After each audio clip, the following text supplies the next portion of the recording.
நீங்கள் தாங்க ஹெல்ப் பண்ணதுக்கு. நானே ஒரு காலத்தில் செயின் ஸ்மோக்கராக இருந்தேன். என் பையன் ஸ்கூலுக்கு போயிட்டு வந்துட்டு ஸ்கூல் அட்வைஸ் கேட்டுட்டு வந்து என் கூட உட்காந்து ஒரு 20 நிமிஷம் பேசினான் 3வது படிக்கும்போது. அப்பா நீ இருப்ப, நான் இருக்கேன், இந்த சிகரெட் கண்டினியூ பண்ணால் நீங்கள் இல்லாத நான் எப்படி இருப்பேன்னு யோசிங்க அப்படின்னு கேட்கும்போது ஒரே நாளில் விட வச்சான். அந்த ஸ்கூலுக்கு தான் எப்போவுமே நான் நன்றி கடனோடு இருப்பேன். இவங்க சொல்லும்போதும் இந்த விஷயத்த கீழிருந்து குழந்தைகிட்டேருந்து எடுத்துகிட்டு போகணும். ஒரு காலத்துல ஒளிஞ்சு மறைஞ்சு குடிச்சிட்டு இருக்கிறத நம்மளே பார்த்திருப்போம். இப்ப எனக்கு 50 வயசு ஆகுது. ஒரு 30 வருஷம் முன்னாடி குடிக்கிறத பாக்குறதே ஒரு ரேரா இருந்த ஒரு விஷயம் இன்னைக்கு வந்து காமனா ஜென்ரலா அது ஒரு பிரஸ்டீஜியஸா திங்க் பண்ற மாதிரி ஒரு நம்ம கண்ணு முன்னாடி மாறிட்டு இருக்கு. சோ இத கீழ இருந்துதான் மாத்த முடியும். குழந்தைகிட்ட இருந்து மாத்தினா பெட்டரா இருக்கும். இப்ப சிகரெட்டுக்கெல்லாம் பயங்கர அவேர்னஸ் கொடுத்திருக்காங்க. இப்ப சிகரெட் குடிக்கிறது முதல்ல ஒரு மாதிரி ஸ்டைலா இருந்தது. இப்ப அது பயங்கர டேஞ்சர் அப்படிங்கிறது நிறைய பேருக்கு புரிஞ்சு நிறைய பேர் விட்டுட்டு வர்றாங்க. எனக்கு தெரிஞ்ச வரைக்கும் உங்க சர்வே ரிப்போர்ட்ல எல்லாம் முதல்ல இருந்த அளவுக்கு இப்ப சிகரெட் குடிக்கிறவங்க இல்ல அப்படிங்கிறது தான் எனக்கு அண்டர்ஸ்டாண்டிங் இருக்கு.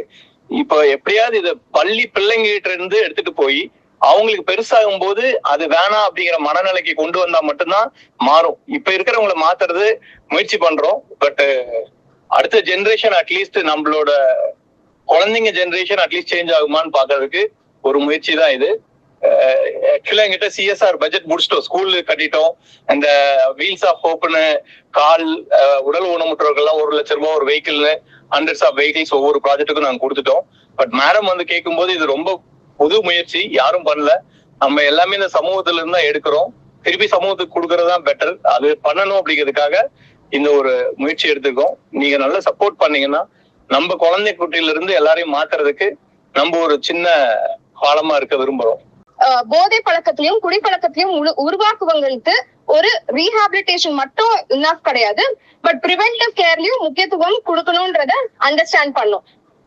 அதை பேஸ் பண்ணிதான் ஃபேஸ் 1ல கிரேஸ் ஃபவுண்டேஷன் ஒரு ஷார்ட் பிலிம் கான்டெஸ்ட் அனௌன்ஸ் பண்ணும்.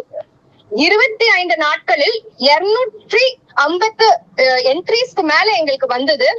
அதுல டாப் 25 மூவிஸ் செலக்ட் பண்ணும். அடுத்த ஃபேஸ் 2ல இந்த மூவிஸ ஒரு ஸ்கூல்ஸ், காலேஜஸ் அண்ட் இன்ஸ்டிடியூஷன்ஸ்ல அண்ட் பப்ளிக் ஸ்பேசஸ்ல எடுத்துட்டு போகணும்ன்றத யோசிச்சோம். அத பத்தி நாங்க யோசிச்சு ஒரு மொபைல் வெஹிக்கிள்ல இருந்தா நல்லா இருக்குமேன்னு யோசிச்சும் போது நாங்க சாரை மீட் பண்ணோம்.